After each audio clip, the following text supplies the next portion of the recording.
Hormuz পরিচালনায় Iran Oman নীতিগত সমঝোতা চূড়ান্ত হয়েছে। তৃতীয় পক্ষের হস্তক্ষেপ না এলে শিগগির তেহরান মাস্কাটের যৌথ ঘোষণা ইসমাইল বাঘেই। প্যালেস্টাইন নিয়ে জর্ডানে আরব ও মুসলিম বিশ্ব নেতাদের জরুরি বৈঠক। ইসরায়েলি আগ্রাসনে আল আকসা ঘিরে ধর্মীয় সংঘাতের সতর্কতা। পিস বোর্ডের রোডম্যাপ নিয়ে প্রথমবার প্রকাশ্যে মুখ খুললেন ইসরায়েলি প্রধানমন্ত্রী নেতানিয়াহু। ট্রাম্পের গাজার শান্তি পরিকল্পনা প্রত্যাখ্যান। লেবাননে আবারও ইসরায়েলি বিমান ও ড্রোন হামলা, নিহত 1, আহত 12, অজ্ঞাত বিস্ফোরণে 2 আইডিএফ সেনা নিহত। রেড সিতে আবারও সৌদি তেলবাহী ট্যাঙ্কারে হুথিদের ক্ষেপণাস্ত্র হামলা, অবরোধ আরও তীব্র করার হুঁশিয়ারি। মধ্যপ্রাচ্যের রাজনৈতিক, অর্থনৈতিক সহ সবশেষ খবরাখবর আপনাদের সামনে এক নজরে তুলে ধরছি আমি তাসমিয়া টুম্পা।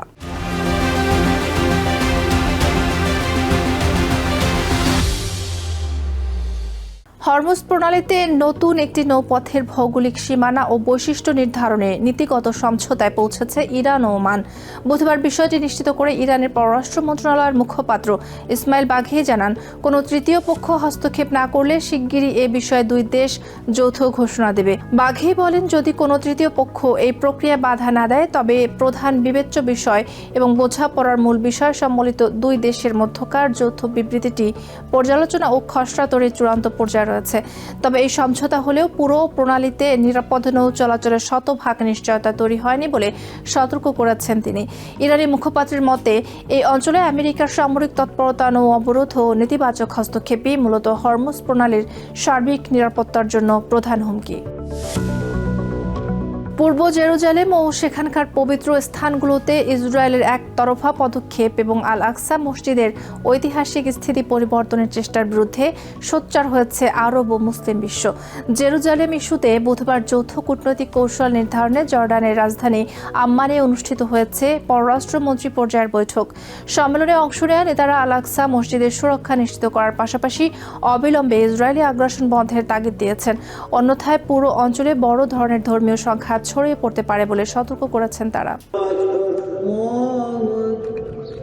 পূর্ব জেরুজালেম ও আল আকসা মসজিদের ঐতিহাসিক ও আইনি স্থিতি রক্ষায় এবার জর্ডানের রাজধানী আম্মানে এক টেবিলে মিলিত হয়েছেন আরব ও মুসলিম বিশ্বের শীর্ষ কূটনীতিকরা। ইসরায়েলের ক্রমবর্ধমান দখলদারিত্ব ও পবিত্র স্থানগুলোতে আগ্রাসনের বিরুদ্ধে ঐক্যবদ্ধ প্রতিক্রিয়া ও করণীয় নির্ধারণে জরুরি বৈঠকে বসেন তারা।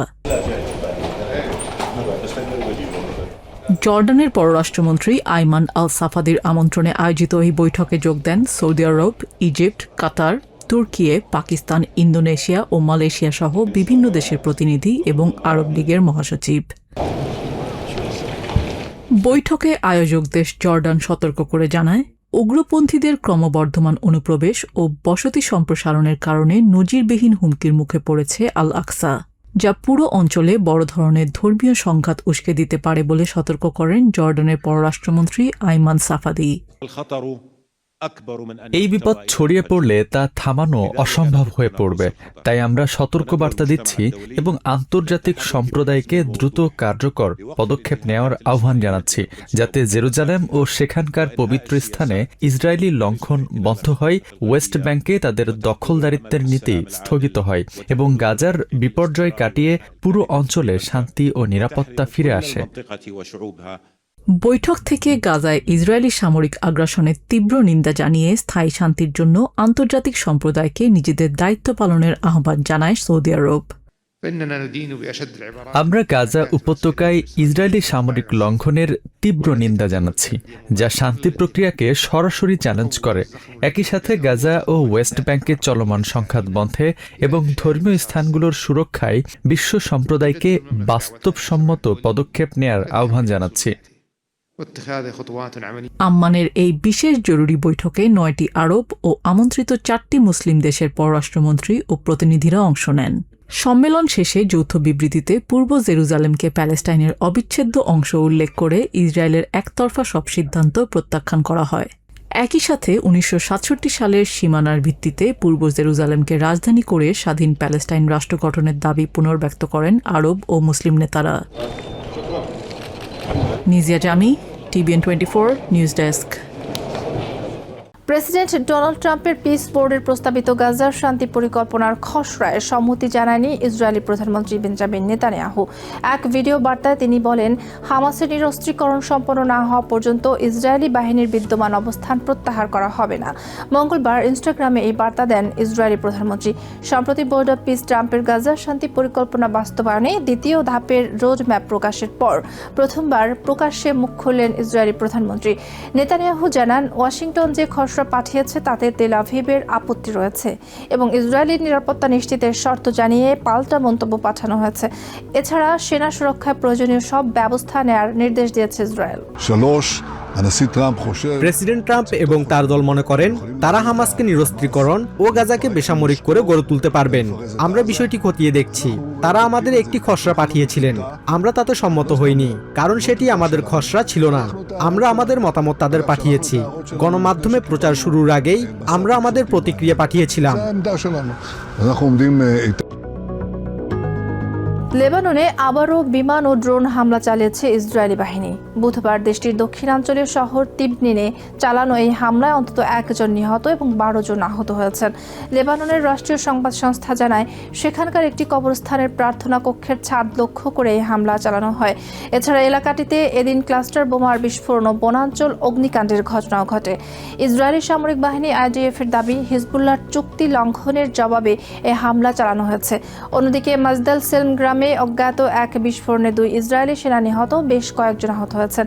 এলাকাটি বর্তমানে ইসরায়েলের নিয়ন্ত্রণে থাকলেও কিভাবে বিস্ফোরণ ঘটল তার বিস্তারিত জানা যায়নি। রোমে চলমান বৈরুত তেল আভিভের আলোচনার মধ্যে এই হামলার ঘটনা ঘটল, যা শান্তি আলোচনাকে আরও জটিল করে তুলেছে। রেড সিতে আবারও সৌদি আরবের তেল ট্যাঙ্কারে হামলা চালিয়েছে ইয়েমেনের হুথি বিদ্রোহী গোষ্ঠী।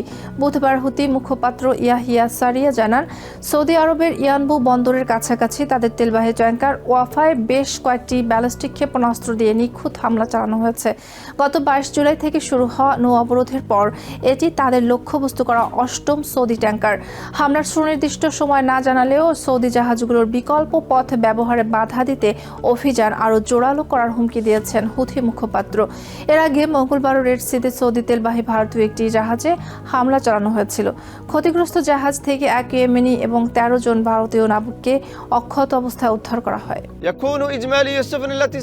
এই হামলার মাধ্যমে গত 22 জুলাই থেকে আমাদের ঘোষিত নৌ অবরোধ শুরুর পর আমাদের বাহিনীর লক্ষ্যবস্তুতে পরিণত হওয়া সৌদি তেলবাহী ট্যাঙ্কারের সংখ্যা মোট 8টিতে পৌঁছালো। একই সময়ে রেড সি ও আরব সাগরে পিছু হটতে বাধ্য করা সৌদি তেল ট্যাঙ্কারের সংখ্যা দাঁড়িয়েছে 29টিতে।